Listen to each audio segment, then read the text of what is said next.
కొంతమందికి శరీరం మీద ఎర్రని దద్దుర్లు వస్తూ ఉంటాయి, దురద పుడుతుంది, అలాగే సూదులతో గుచ్చినట్లుగా ఉండేటువంటి బాధ ఉంటుంది.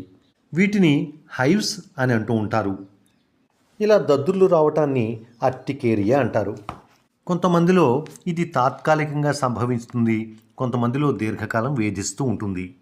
మామూలుగా చర్మ వ్యాధుల్లో అయితే ర్యాష్ అలాగే ఉండిపోతుంది, కానీ ఈ అర్టికేరియాలో వెంటనే తగ్గేటువంటి అవకాశం ఉంది. కొంతమందికి కొన్ని గంటల్లో తగ్గిపోతే కొంతమందికి కొన్ని రోజుల వరకు వేధించే అవకాశం ఉంది. ఇలా దద్దుర్లు రావడానికి అనేక కారణాలు ఉన్నాయి. ముఖ్యంగా పిల్లల్లో కనుక చూసినట్లయితే కడుపులో పురుగులు ఉండటం వల్ల అలా రావచ్చు. పెద్దవాళ్ళలో కూడా ఈ కడుపులో కనుక పురుగులు ఉన్నట్లయితే వచ్చేటువంటి అవకాశం ఉంది. అలాగే ఇన్ఫెక్షన్స్ వల్ల కూడా ఇలా సంభవించవచ్చు. అలాగే దోమకాటు వల్ల కానీ, లేకపోతే నల్లులో కుట్టడం వంటి వాటి వల్ల కానీ, లేకపోతే తేనెటీగలు కుట్టడం వంటి వాటి వల్ల కానీ కూడా ఇది రావచ్చు.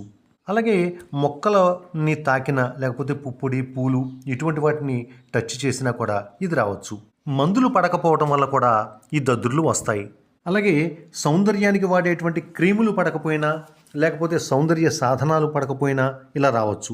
కొంతమందికి కొన్ని రకాల ఆహార పదార్థాలు పడకపోవటం వల్ల ఇలా రావచ్చు. కొంతమందికి చేపలు పడకపోవచ్చు, గుడ్లు పడకపోవచ్చు, వేరుశనగ పడకపోవచ్చు, కొబ్బరి పడకపోవచ్చు, కొంతమందికి పప్పులు పడకపోవచ్చు, కొంతమందికి గోంగూర పడకపోవచ్చు, కొంతమందికి చింతపండు పడకపోవచ్చు.